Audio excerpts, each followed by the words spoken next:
Básicamente vamos a estar hablando de todo lo que nos afecta externamente al medir acabado superficial. Para los que no estén muy enterados qué es un acabado superficial, no se preocupen, vamos a ver una parte primero de explicar qué es un acabado superficial. Supongo que la mayoría ya tiene una noción de lo que es este tema, pero a lo mejor no todos estamos enterados de todas las cuestiones a nuestro alrededor que nos pueden llegar a estar afectando para que este resultado sea creíble, porque muchas veces tenemos un resultado y con ese nos liberamos una línea de producción, liberamos una máquina, a lo mejor estamos metiendo un ruido que no conocemos de dónde viene. Entonces, espero que este webinar les ayude un poco a ver todas las partes externas a nuestro equipo y también partes del equipo que vamos a ver al final, que nos puedan afectar para que esta medición sea lo más precisa y confiable posible.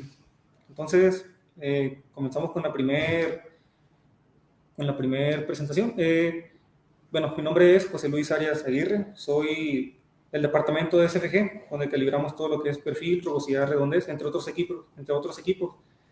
Eh, Soy representante de la marca Taylor Hobson, entonces si tienen alguna duda, con toda confianza al final me pueden preguntar, aunque no hayamos visto nada de ese tema. Si es referente a la marca, me lo pueden preguntar también.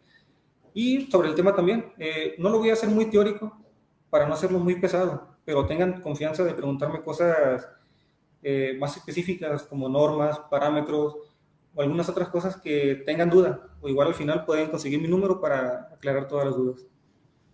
¿Vale? Entonces vamos a empezar con un poco viendo lo que es, así se actualiza. Vamos a empezar un poco viendo por qué se mide acabado superficial. Eh, Acabado superficial es un tanto diferente a dimensionar. Dimensionar lo referenciamos más con los equipos CMM, por ejemplo, los de coordenadas, o incluso un equipo de visión. Aunque sí hay equipos de visión topográficos, la mayoría son de dimensionamiento. El dimensionamiento es punto a punto y mido la distancia entre esos dos puntos por medio de cualquier sistema de coordenadas. En este caso es ver el acabado final que mi proceso me dejó, como la huella digital que me dejó mi proceso, para nosotros tener una noción si fue un buen proceso, si le faltó velocidad, si faltó menos recorrido. Entonces, básicamente, en pocas palabras, es la huella digital que me deja mi proceso sobre mi pieza. Por eso aquí tengo unos puntos que dicen, ¿por qué me sirve controlar a mí el acabado superficial? Porque reduzco ruidos, reduzco vibraciones, la mejora en el ensamble, mejora en la eficiencia, evitar desgaste prematuro. Como por ejemplo, antes la industria automotriz no estaba tan avanzada como actualmente. Antes, cuando teníamos un carro nuevo de agencia, nos pedían que sentáramos el motor por lo menos 5.000 kilómetros, 10.000 kilómetros, depende de la marca. En este caso, si se dan cuenta desde que compramos un carro nuevo, ¿no? Que hayan tenido la oportunidad de adquirir un carro nuevo, ya no te hacen este énfasis. Tu carro desde que lo sacas de agencia ya lo puedes manejar a altas velocidades. ¿Por qué? Por el avance que hemos tenido en acabados superficiales, se ha logrado reducir rebabas, picos en el material que podrían afectar la fricción internamente de mi motor. Entonces, por eso es que se ha ido mejorando todo esto y tu carro desde que lo compras ya puedes utilizarlo como tú quieras. Entonces, eso es un poquito del entre. El control del proceso de manufactura cada vez es más avanzado. La competencia ha estado avanzando. Por ejemplo, antes se medían con otras normas, con otros lineamientos que no eran tan demandantes. Como esto se ha ido incrementando la demanda, las tolerancias se han ido cerrando un poco. Entonces, como bien dice aquí en el texto que tengo a mi derecha, se requieren, aparte de todos los procesos, se requieren máquinas capaces de medir lo que mi proceso está ejecutando. Si yo tuviera un proceso de muy alta gama, de la mayor gama, muy caro, pero tuviera máquinas muy sencillas, no me sirve porque no sé si lo que está haciendo mis máquinas está bien. Entonces, a la par de mi proceso de manufactura, necesito máquinas que midan esas tolerancias que las máquinas están haciendo. Si no tuviera las máquinas que pudieran ver ese resultado, de nada me serviría. Entonces, más o menos de esto se va a tratar este equipo. Vamos a hablar de equipos de baja gama, de alta gama, que pueden llegar a leer todo este tipo de acabado superficial. Entonces, vamos a definir un poco lo que es redondez aquí con unas imágenes un poco explícitas, ¿no? Pero es para entender muy bien lo que es redondez. De aquí dice que es una característica de forma, no dimensión, no dimensión. Hay que tener muy claro que no es una dimensión, sino es una forma, como tal lo dice el primer párrafo. La podemos definir como la desviación que existe entre un círculo teórico perfecto comparándola contra un círculo medido, ya sea una captura en una nube de puntos medida con cualquier instrumento. Vamos a ver que una máquina de coordenadas la puede medir, pero no es lo más óptimo. En la mayoría de los casos, RT se representa como la redundancia total, que es lo que en la mayoría de las empresas se mide. En la mayoría de las empresas que requieren un equipo de redondez. Por ejemplo, si RT está más cercano a cero, podemos definir que la pieza es más redonda. Si RT está más lejano del cero, quiere decir que la pieza no es tan redonda. ¿Ok? Como podemos ver aquí, la redondez existe en todos lados.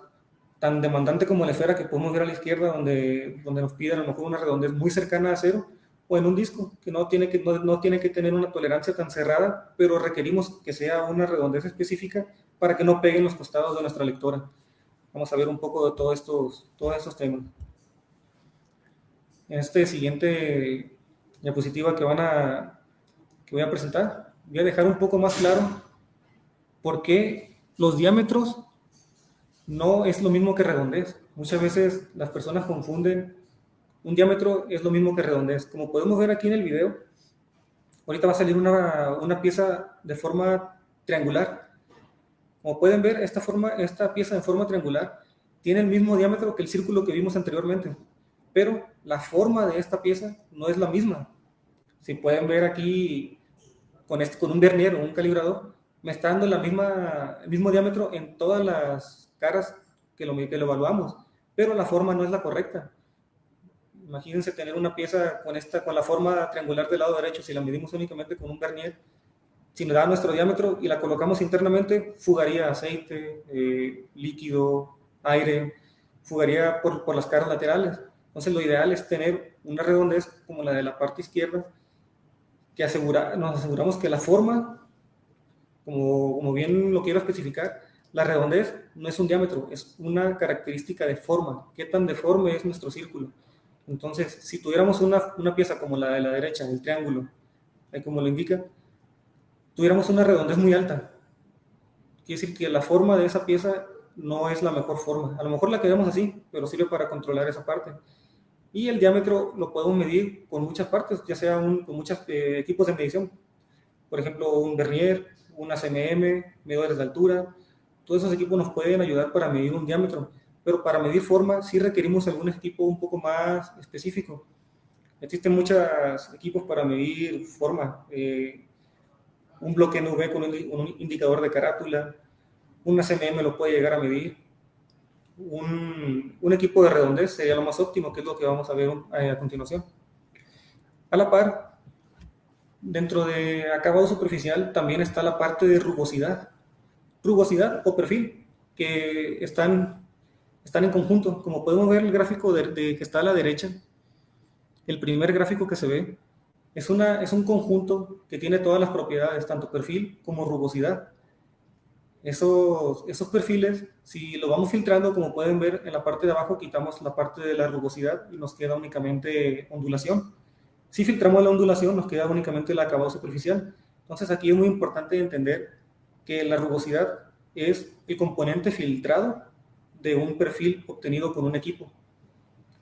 Como puede decir aquí lo que dice, superficies reales, por más perfectas que sean, presentan particularidades que son una marca del método empleado para su obtención. Por ejemplo, torneado, fresado, rectificado, bruñido, lapeado, entre otros procesos que existen. Las superficies así producidas se presentan como conjunto de irregularidades espaciamiento regular o irregular y que tienden a formar patrón o textura. ¿Qué quiere decir? Que todo proceso que nosotros, como bien se ve en la parte, en la imagen de la izquierda abajo, esa pieza ya está pasada por un proceso. Pudo haber sido un torneado que deja una huella sobre la pieza. Muchas veces este torneado nos deja un acabado superficial que a lo mejor no es deseable para nuestro proceso. En otras ocasiones, sí es deseable que tengamos una cierta rugosidad. Esta es una pregunta que hago muy seguido cuando hago presentaciones o cuando hago cursos de rugosidad. les pregunto muchas veces, ¿qué es mejor, tener poca rugosidad o tener mucha rugosidad? ¿Qué es mejor? En la mayoría de las veces me responden tener poca rugosidad, cuando la verdad es que depende de lo que queremos obtener. Muchas veces queremos tener cierta rugosidad para que tener unas partes en fricción que necesitan tener, por así que, torque. Por ejemplo, una transmisión necesita tener cierta rugosidad para que tenga torque la banda al pasar sobre ella. Entonces la rugosidad no es buena ni mala, sino que es bueno controlarla a lo que nosotros queremos obtener. Ok, teniendo un poco claro los conceptos básicos de lo que es un acabado superficial, ya fue rugosidad, ya fue redondez. Si tienen una duda, al final lo podemos ver. Si te quedó alguna duda de qué es redondez o qué es rugosidad. Entonces vamos a pasar por qué un equipo de coordenadas, o como lo conocemos comúnmente, CMM, o máquina de medición por coordenadas, ¿por qué no es lo más óptimo para medir un acabado superficial? Llámese rugosidad o llámese redondez. En la mayoría de las veces, como lo dice el texto de la izquierda, es por la cantidad de puntos que puede llegar a colocar en la superficie medida. Por ejemplo, una CMM no tiene la misma resolución que tiene un equipo determinado para medir esta característica. Es decir, una CMM toma 2 puntos cuando un equipo especializado para eso ya tomó 100 puntos de análisis. Entonces, se puede llegar a medir en una CMM, pero va a depender mucho de las tolerancias que estemos manejando. Si manejamos una tolerancia muy cerrada, una CMM ya dejaría de ser funcional para nuestro requerimiento. Entonces, también se puede llegar a medir rugosidad con algún cabezal especial, pero no es lo más óptimo. Dependiendo de las tolerancias, si tiene una tolerancia muy abierta, pueden llegar a medirlo con este tipo de equipos. Hay equipos, como lo ven en las imágenes, que se les puede adaptar una mesa de rotación para medir redondez. Entonces, es capaz, pero va a depender de las tolerancias. Ok. Entonces, vamos a pasar un poco ya enfocándonos a lo que se trata este webinar, que son las afectaciones externas. Supongamos que ustedes tienen un equipo, un perfilómetro, que es como la imagen que está a la izquierda, o un equipo de redondez, como es el que está en la parte de la derecha. Tienen muchas partes en movimiento. Como son equipos que estamos esperando un resultado en micrómetros, e incluso como en la imagen de la izquierda, ese equipo puede leer hasta nanómetros, ya podemos llegar a obtener de error o de tolerancia. Entonces son equipos que, si están expuestos a un clima cambiante, a un entorno no favorable para ellos, no nos va a funcionar de nada que tengamos un super equipo con todas las capacidades. Tenemos que cuidar tanto el equipo como las condiciones externas para que él pueda trabajar correctamente.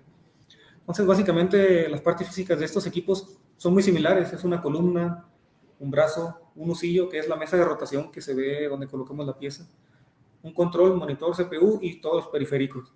Entonces, ya teniendo claro lo que es un equipo de acabado superficial, vamos a pasar un poco a la primera afectación. Los equipos que miden redondez, que fue el primer concepto que vimos, estos tienen que estar flotando en aire. Entonces, necesitamos una conexión de aire para que los cojinetes estén flotando entre ellos, nunca se tocan, para no pasarle fricción a nuestra medición. Entonces, aquí es muy importante, como se ve en el video que está a la izquierda, muchas veces la línea de aire viene desde afuera, viene en un entorno caliente, porque el compresor de aire está en la parte exterior del laboratorio. Al entrar al laboratorio, la mayoría de los laboratorios están a una temperatura baja. ¿Qué es lo que pasa cuando tenemos un gas a temperatura alta y pasa a una temperatura baja? Pasa lo de la condensación. Entonces, esa condensación se va quedando en los filtros. Tenemos que tomar en cuenta que la mayoría de los filtros que tienen estos equipos son de emergencia únicamente. ¿Qué quiere decir? Que nos van a detener cierta cantidad de líquido, polvo, óxido que esté en estos mismos filtros. Si sobrepasamos la capacidad de estos filtros de emergencia, esa suciedad puede llegar a nuestras partes mecánicas, que es como se ve en la imagen de la derecha, que está explosionada, y puede llegar a afectar totalmente nuestra máquina a tal grado que ese equipo ya no se pueda volver a utilizar. Entonces, como punto número uno, es importante controlar el aire que entra a nuestros equipos. Una de estas opciones, por ejemplo, número uno, es colocar un filtro que esté visualmente accesible. Si este se empieza a contaminar, podemos empezar a filtrarlo desde ahí. Lo más recomendable es como la imagen número 2. Este es un secador. Este limpia el aire y aparte seca el aire poniéndolo a la temperatura ideal para que no condense dentro de nuestro equipo. La imagen número 3 sería el plano ideal, pero este la verdad aplica muy pocas veces. Sería para cuando tenemos un arreglo de muchos equipos dentro de un laboratorio. ¿Ok? Ese fue entonces por parte del aire a presión que llega a nuestros equipos. En el siguiente concepto, que muchas veces no lo tomamos muy en cuenta, pero es muy importante, como estamos midiendo piezas con una tolerancia de micrómetros, muchas veces nuestra línea de suministro de energía que llega a nuestro laboratorio viene contaminada. ¿Qué quiere decir? A lo mejor estamos conectados, el laboratorio de metrología lo tenemos conectado a la línea de producción. En línea de producción hay equipos que demandan demasiada corriente. Quiere decir que entra un equipo, hace un pico de voltaje, los equipos que miden acabado superficial miden por medio de diferencia potencial de voltaje. Entonces, si llega a un pico muy elevado, ese pico se puede llegar a traducir en mi medición. Por eso es muy importante colocar un filtro, llámese UPS, tan solo un regulador. Lo que sí no se recomienda es como la imagen de la derecha arriba, un multicontacto, que en la mayoría de las empresas están colocados de esta manera. Si llega un sobrevoltaje, lo único que hace este instrumento es botar con un opresor que trae, pero nuestro equipo se apaga, se puede llegar a perder información e incluso a dañar nuestros archivos. Lo ideal sería colocar un equipo de protección con baterías de respaldo para poder apagar nuestro equipo correctamente. Y así, aparte de que nuestra medición es más precisa, alargamos la vida útil de nuestro equipo. Ok, esta es la parte por medio de ruido eléctrico. Igual si tienen alguna duda la podemos ir revisando. Ok. Pero también está la parte de ruido general. Esta es más perceptible. Muchas veces estamos midiendo y pasa un montacargas cerca de nuestro laboratorio y a lo mejor la medición nos sale mal y lo mandamos a producción diciendo, oye, remaquina todo tu lote, está mal. Cuando a lo mejor fue un montacargas que nos intervino en nuestra medición. Existe el ruido de si están construyendo, o muchas veces tenemos máquinas estampadoras que hacen troquelado o troquelado en las piezas, generan un ruido de un pulso constante.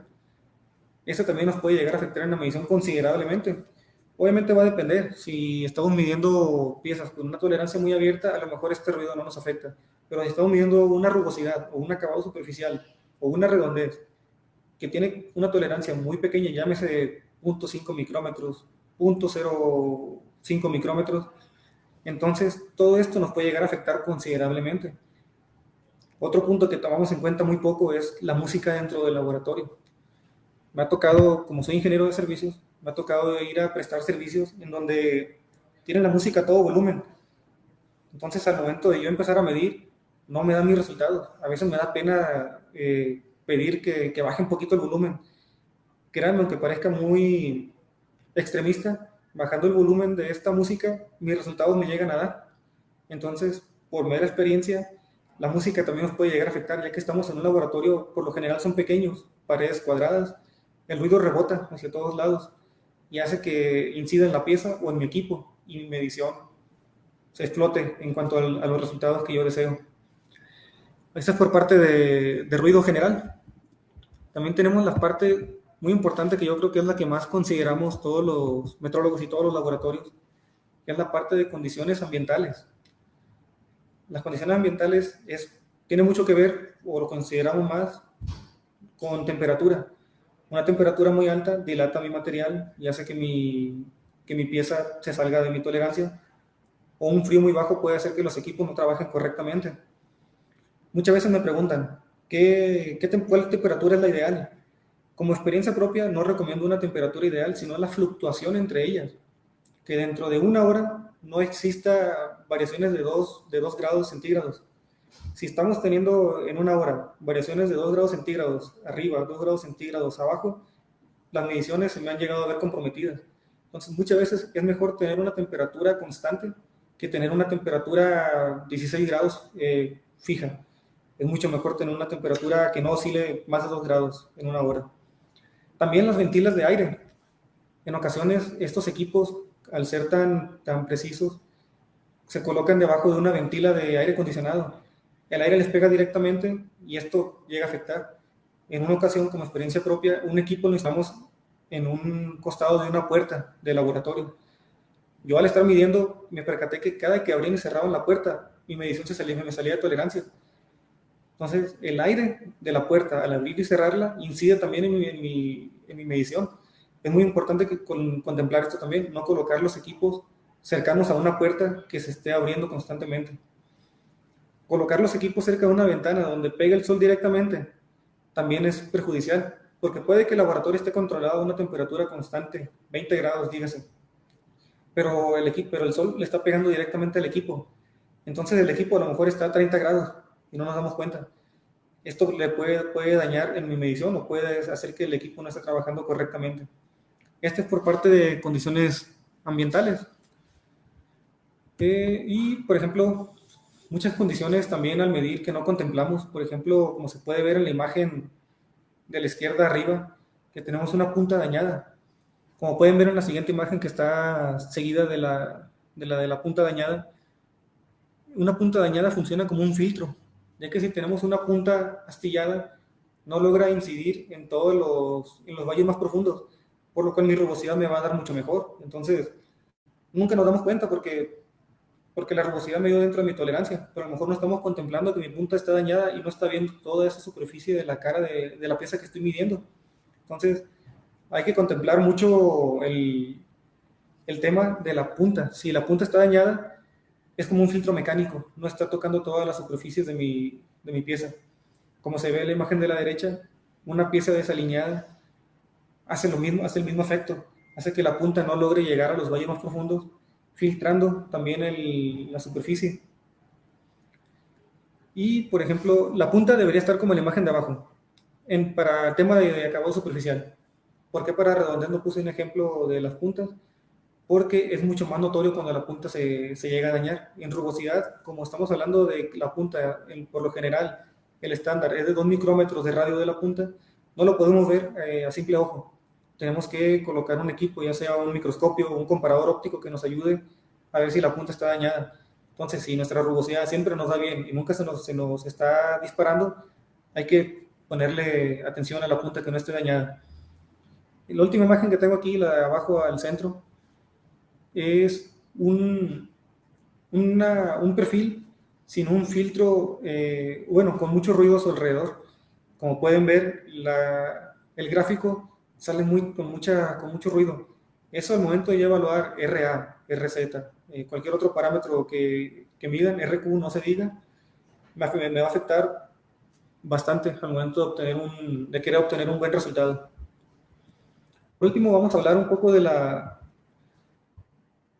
gama de los equipos para que los familiaricen un poco. A lo mejor algunos dicen, yo tengo este, o yo he visto ese en algún lugar, o lo he visto en la cartera de MES. De lo que se trató mi presentación es básicamente toda esta gama de equipos. Todo esto pueden medir redondez, unos con mayor precisión que otros. Como pueden ver, los de la parte izquierda son equipos básicos para algunos métodos o equipos pequeños. En la parte central hay algunos que ya tienen separación de ruido electrónicamente. Entonces va a depender de lo que nosotros queramos analizar, el equipo que se va a recomendar.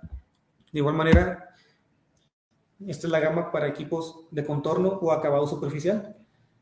Como pueden ver, del lado izquierdo tenemos desde el básico hasta el lado derecho, que ya puede evaluar partes con resolución en nanómetros.